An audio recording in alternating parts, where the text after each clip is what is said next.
This right here is the legendary DJI Osmo Action 4, and after using it and studying it for almost a year now, I finally figured out a workflow that can get you the sharpest videos out of it. So in this video, I'm going to be showing you some tips and tricks and steps on how to do just that. So let's talk about it. So before we begin, I've got two disclaimers to discuss with you. First is that for these tips to work, the camera has to be on a tripod. It has to be static. The camera cannot be moving because we are going to be altering some of the settings inside the camera that will not look good when you're using it while moving. Second disclaimer is that for these settings to work again, is that you have to be either outdoors in broad daylight or indoors with a dedicated light source such as a softbox. So let's begin. So step number one is to grab your included DJI Action 4 box, the standard combo, and you're gonna pull out this lens guard over here.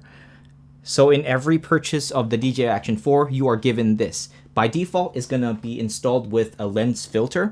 There's a difference. This is a lens guard. There is no glass on it, and this has a glass. So we are gonna swap the lens filter with the lens guard. And you have to take note that once you do put this lens guard, this camera is no longer waterproof, okay? So just remember, don't go dipping this camera in the swimming pool after you do switch from the lens filter to the lens guard. So the reason why we're switching from the lens filter to the lens guard is that sometimes, because this is not real glass, this is just plastic, it produces some weird hazy lens flares that I don't like. So after doing some tests, I've gotten much better results using just the lens guard and not the filter. So yeah, we're gonna do the first step right now. We're gonna switch this one for this one. So the second step that we are gonna do is we're gonna press this button. We're gonna press RS, which means rock steady, and we are gonna switch it completely off. So if you remember, my disclaimer number one is that for these settings to work, the camera has to be on a tripod, which means we are not gonna be using stabilization. The stabilization of this camera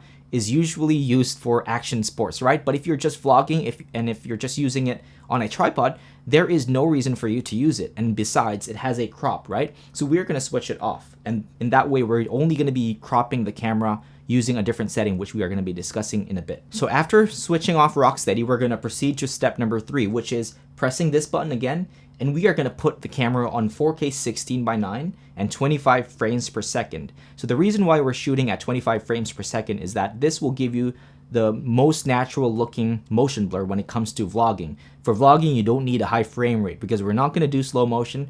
So put the camera on 4K 16:9 at 25 frames per second. And now we're gonna press this tab over here, the settings tab, and we are gonna go to FOV, which means field of view. And we are gonna now press standard dewarp, which applies a significant crop on the image. So this is why we switched off rock steady, because rock steady already applies one crop, right? So if you crop it again by applying standard dewarp, you're gonna lose a lot of resolution from the image's sensor. So just by cropping once using standard dewarp, we don't lose so much resolution. So press standard dewarp. It's gonna allow us to use the in-camera software to dewarp the image, because fisheye images can look warped, right?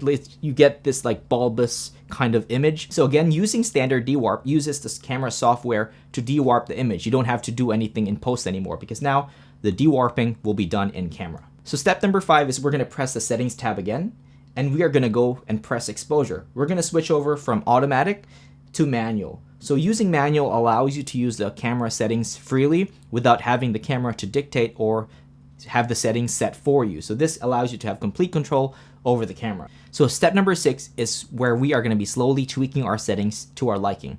So the first setting that we are going to be adjusting is our shutter speed. We are going to be putting it at 1/50th because our frame rate is 25 frames per second, and the 180-degree rule in filmmaking states that our shutter should always be double our frame rate. So 25 is our frame rate times 2 is 50. Therefore, we are going to be using 50. So ISO we are going to be touching last. So the next thing that we are going to be setting here is the colors. There are just two options, normal and D-Log-M. So normal is just the innate picture profile for DJI cameras, and D-Log-M is where the magic happens, because this allows us to use DJI's log profile, which will give us 10-bit color, which will give us the most dynamic range out of this camera without having to do much in post. You have to do note that you have to put the color correction LUT on it after you import the footage, so you can just download it from DJI's website, drag it over your timeline, and then color it that way. I'm going to be showing it to you later. So this time we're going to be setting the white balance. So setting the white balance is not as hard as you think when it comes to using the DJI Action 4. So we have to lock it. So how do we find out the white balance without having to hold a gray card. It's very easy. Just press white balance and just press AWB for auto white balance. And whatever the camera selects, like right now it's selecting 4140 for me, I'm going to be pressing manual again, and it's going to lock the white balance, and it's that simple. Now your white balance is locked. It will not be shifting while you're shooting. So the second to the last settings that we are going to be adjusting is by pressing image adjustment. We are going to change two things. First is the sharpness.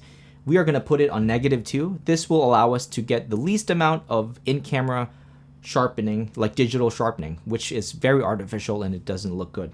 And the last thing we are going to adjust is noise reduction.